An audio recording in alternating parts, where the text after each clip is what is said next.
Ito lang naman guys ang makikita mo sa market dito sa amin. Ayan.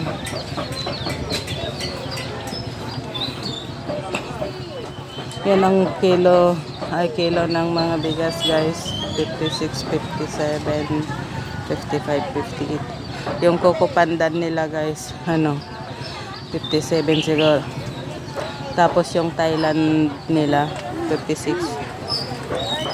58 yung Hasmin.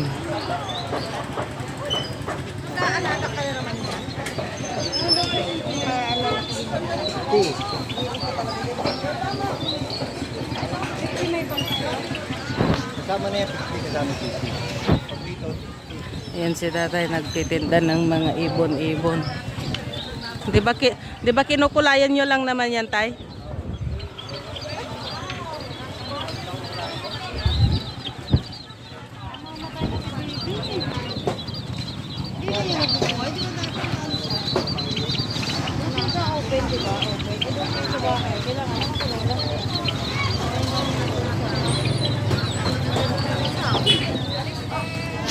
So guys, ang palengke dito sa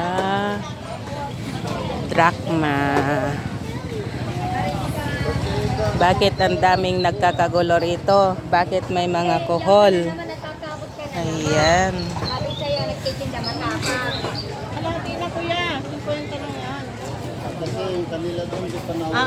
Naku, mabebenta yan kuya. San galing yan, ate? Pampanga ho yan. May hito kayo? Wala. Ayan. Walang hito. Walo. Kaya padala mo doon. Ano yung bangos? 100? 1 per kilo. O, yan patay na doon. Ate, pagbilan ng bangos mo. 1 kilo ba yan? Ang 100? Isang kilo lang na eh. Ayan. Pinagkakagulan nila tong tinda ni nanay, oh. Kasi made in Pampanga.